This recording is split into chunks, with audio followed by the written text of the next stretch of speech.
అందరికీ నమస్కారం. వైఎస్ జగన్మోహన్ రెడ్డి గారు చాలా రోజుల తర్వాత అసెంబ్లీకి అయితే రావటం జరిగింది. అయితే ఈ సమావేశాల్లో కాస్త ఇంట్రెస్టింగ్ పాయింట్ ఏంటంటే దువ్వాడ శ్రీనివాస్ గారు జగన్మోహన్ రెడ్డి గారిని కలవటం జరిగింది. అయితే ఇప్పుడు మళ్ళీ చర్చలు వచ్చినాయి అనమాట. అంటే దువ్వాడ శ్రీనివాస్ గారు మళ్ళీ వైసీపీ పార్టీలోకి వస్తున్నారు అన్నట్టు.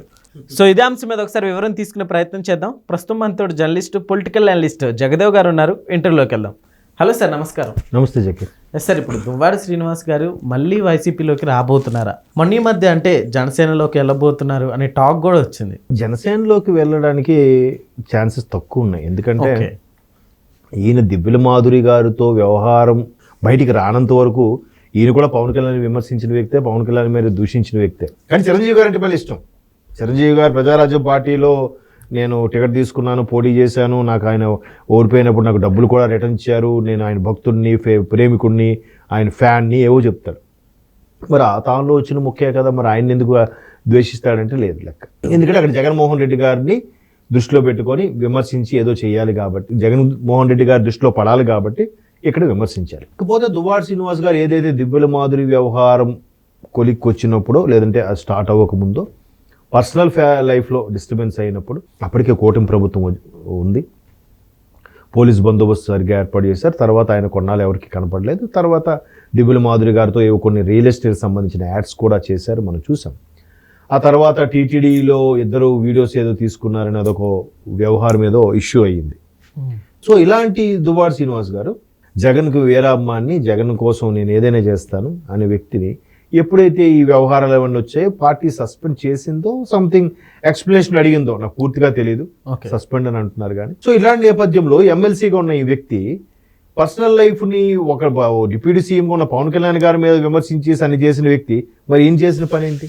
ఇదిలా ఉంటే రీసెంట్గా ఒక రెండు నెలల కిందట ఎప్పుడో తమ్మినేని సీతారాం గారికి సంబంధించి, ధర్మాన ప్రసాదరావు గారికి సంబంధించి ఎవరో తమ్మినేని సీతారాం గారి ఏజ్ అయిపోయింది, ఆయన ఇంకా నెక్స్ట్ అక్కడ ఆమ్దాల వలస ఏదో నియోజకవర్గం, అక్కడ నియోజకవర్గం నుంచి వేరే వ్యక్తిని పోటీ చేపిస్తే బాగుంటుంది, తమ్మినేని సీతారాం గారు పెద్దవాళ్ళు అయిపోయారు, ఆయన వెనకుండా నడిపిస్తే బాగుంటుంది అన్నట్టుగా ఒక జిల్లా స్థాయి నాయకులు మాట్లాడితే దాని మీద దువ్వాడ శ్రీనివాస్ గారు అంత ఎత్తున లేచి తమ్మినేని సీతారాం గారు అంతిది ఆయనకు నువ్వు వద్దని పోటీ చేయొద్దని అంటావా అని మాట్లాడారు. అంటే ఇవన్నీ దువ్వాడ శ్రీనివాస్ గారు మాట్లాడే విధానాలు ఇవన్నీ చూస్తే మనకు అర్థమయ్యేది ఏంటంటే ఆయన వార్తల్లో నిలబడాలి.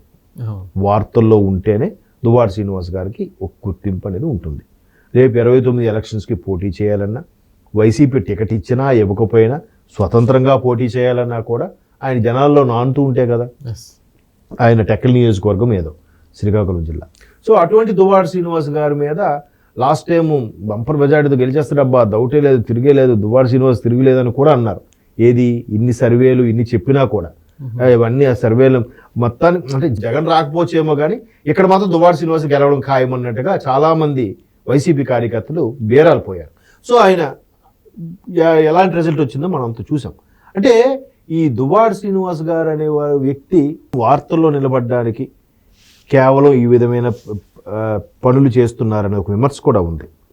అలాగే రీసెంట్గా టీటీడీ లడ్డు వ్యవహారం మీద కూడా ఆయన స్పందించి వ్యవహారం ఇలా ఉంది, నిగ్గు తేల్చాలి, భక్తుల మనోభావాలు ఇబ్బందికరంగా పెట్టే అంశం కాబట్టి నిగ్గు తేల్చాలి, కానీ ఆ సిట్ నివేదికలో సరిగ్గా లేదు, అది లేదు, ఇది లేదు, ఏదో మరి జగన్మోహన్ రెడ్డి గారి దృష్టిలో పడాలంటే ఏదో ఒక స్టేట్మెంట్ ఇవ్వాలి, మీరు నేను ఇలా మాట్లాడుకోవాలి, దానిపై వార్త రాయాలి. సో అందుకు చేసే ప్రయత్నం కానీ ఒక వార్త తప్ప, ఎందుకంటే ఆయన ఎమ్మెల్సీగా లోపల ఉండి బయటకు వచ్చినప్పుడు కూడా జగన్మోహన్ రెడ్డి గారు ఆయనతో కలిసి సరదాగా మాట్లాడారని, అటకేలకు జగన్మోహన్ రెడ్డి గారు బడ్జెట్ సమావేశాలకు హాజరయ్యారని అదొక పెద్ద వార్తగా ఇప్పుడు వాళ్ళ ఛానల్లో, వాళ్ళ పేపర్లో అన్ని యాంగిల్లో కెమెరాలు పెట్టేసి, అదేదో మాస్ సినిమాలో సాంగ్ ఉంటుంది, అన్న నడిచొస్తే మాస్, అన్న షర్ట్ వేస్తే మాస్ అన్నట్టుగా అలాంటి సాంగ్స్ వేసుకొని వాళ్ళు చూపించుకుంటారు.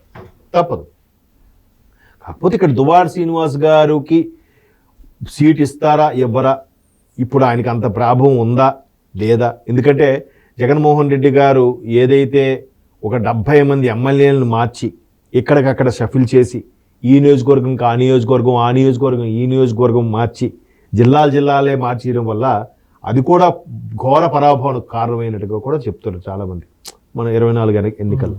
సార్ ఇప్పుడు జగన్మోహన్ రెడ్డి గారు ఒకవేళ అంటే దువ్వాడ శ్రీనివాస్ గారిని యాక్సెప్ట్ చేసినా కూడా సో కార్యకర్తలు వీళ్ళంతా కూడా యాక్సెప్ట్ చేస్తారంటారు, ఎందుకంటే చాలా ఇష్యూస్ జరిగినాయి కాబట్టి.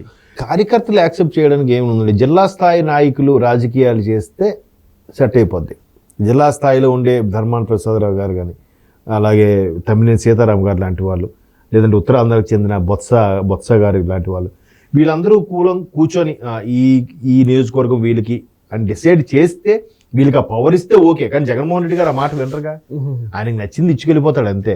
ఎందుకంటే ఆయన ఫోటో పెడితే ఎవడైనా గెలిచేస్తాడట. అందుకు ఇది మొన్న ఒక 70 మందికి వైనాట్ 175 అన్నాడు ఆయన. 70 మందిని మార్చేశాడంట. అసలు ఇప్పుడు 151 మంది 2019లో గెలిస్తే జగన్మోహన్ రెడ్డి గారు ఒకటి, మిగతా 150 మందిలో ఒక 10 మంది అందరికీ తెలుసు, మిగతా 140 మంది ఎవరికి తెలియదుగా. ఎందుకంటే ఆయన ఉద్దేశం ఏంటంటే నా ఫోటో వల్ల గెలిచారు అనుకుంటున్నాడు. కానీ వాళ్ళు 140 మంది తెలివైన వాళ్ళు, ఊరికే పేట్రేగిపోకుండా, నోటికొచ్చినట్టు వాగకుండా, సభ్యతా సంస్కారం లేకుండా ప్రవర్తించకుండా కాముగా వాళ్ళ పనులు వాళ్ళు చేసుకున్నారు. ఇప్పుడు ఏమైంది, ఎవరికి నష్టం? ఇప్పుడు అంబటి రాంబాబు గారు ఉన్నారు, చెల్లరైపోతున్నారు. పేరు నాని గారు అలాగే మాట్లాడతారు, కొడాల నాని, రోజా, ఇంకెవరు గుడివాడ అమర్నాథ్ గారు, లేదా దువ్వాడ శ్రీనివాస్ గారు, వీళ్ళందరూ కూడా ఎలా మాట్లాడి ఇప్పుడు ఎలా ఉన్నారు వాళ్ళ పరిస్థితి? నేనేమనలే, కావాలంటే చూడండి రికార్డ్స్ తీసుకోండి అంటారు. పాత వెంటనే ఎవడొకడు కింద పెట్టేస్తున్నాడు రికార్డ్స్లో. బాబు నువ్వు మర్చిపోయినా గూగుల్ మర్చిపోదుగా, అది మహేష్ బాబు గారు డైలాగ్ ఉందిలేండి, సర్లేరు నీకెవర్లో. అందరూ మర్చిపోయినా గూగుల్ మర్చిపోదుగా, ఇలా కొడితే అట్టా వచ్చేస్తుంది అని అంటాడు మహేష్ బాబు గారు ఎటకారంగా. అలాగా ఇవి లేవన్నా అనకపోయినా గూగుల్లో అది ఉంది, అది తెచ్చి ఇక్కడ పేస్ట్ చేసి షార్ట్స్లో పెడుతున్నారు, అవాక్ అవుతున్నారు.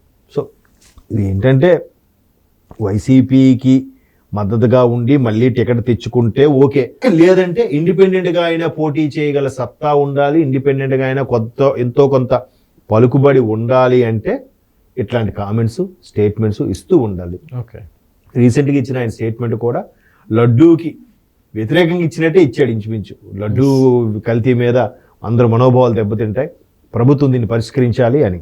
దెబ్బతింటాయంటే దెబ్బతీసింది ఎవరు? వైసీపీ వాళ్ళేగా, అందరికీ తెలిసిన విషయమేగా. ఇప్పుడు వైసీపీకి ఫేవర్గా మాట్లాడా, యాంటీగా మాట్లాడా? సో దీనివల్ల ఆయనకి టికెట్ వస్తుందా రాదా? వచ్చినా రాపోయినా రాజకీయ నాయకులు కాబట్టి ఏ ఎండకు ఆ గుడుగు పట్టేలా ఉండాలి, ఉంటారు. సో దువ్వాడ గారు కూడా ఆ తాళ్ళలో ముఖ్యంగా చూద్దాం, ఇంకా టైం ఉంది కదా. Okay sir, thank you.